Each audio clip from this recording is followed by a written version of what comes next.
Hi,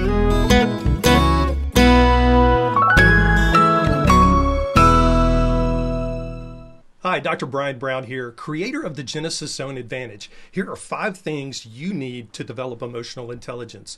Number 1, nutritionally support your genes. We can't help the genetic hand our parents have dealt us, but we can change how those genes affect us. Genes are like light switches. They can be cut on or off by lifestyle, nutrition, and environment. The same genes that affect anxiety, mood, aggression, attention, concentration, and focus can affect your emotional intelligence. In any scenario, when you turn on positive genes or turn off negative genes, the natural genetic responses tone down, and it creates a space for emotional intelligence to flourish. Number 2, put yourself on a media diet. A media diet might seem a bit harsh at first, but trust me, it works. First, I'd like you to try going a couple of weeks without news exposure of any kind and see how you feel.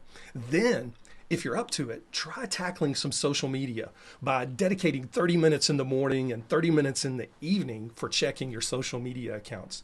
Number 3, celebrate the wins and list your gratitudes.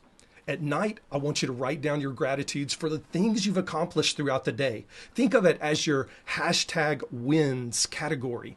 In the morning, take your journal and draw a line down the middle of the paper. On one side, write today. On the other side, write future.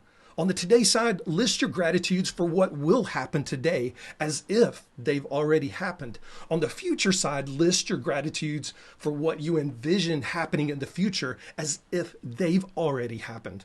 Feel the emotions and experience the stimulation of your senses for each of these items that you envision.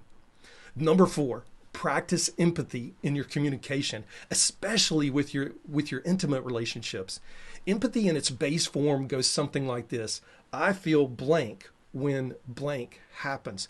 Here's a great example. I feel hurt and ignored when time with your best friend seems to take priority over our relationship.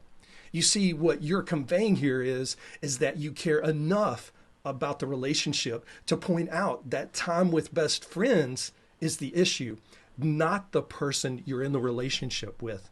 And number 5, build and maintain meaningful relationships. Start with video calls and reach out to your easiest, most mutually agreeable relationships first. Turn off the TV, phone, radio, or whatever else can distract you and drive the conversation forward. Avoid silence and ask clarifying questions. Ask them about their day, their week, their children, their grandchildren, their significant other, their dog, or their cat. And above all, get in the practice of making mental notes. Do they look tired? Do they look sad?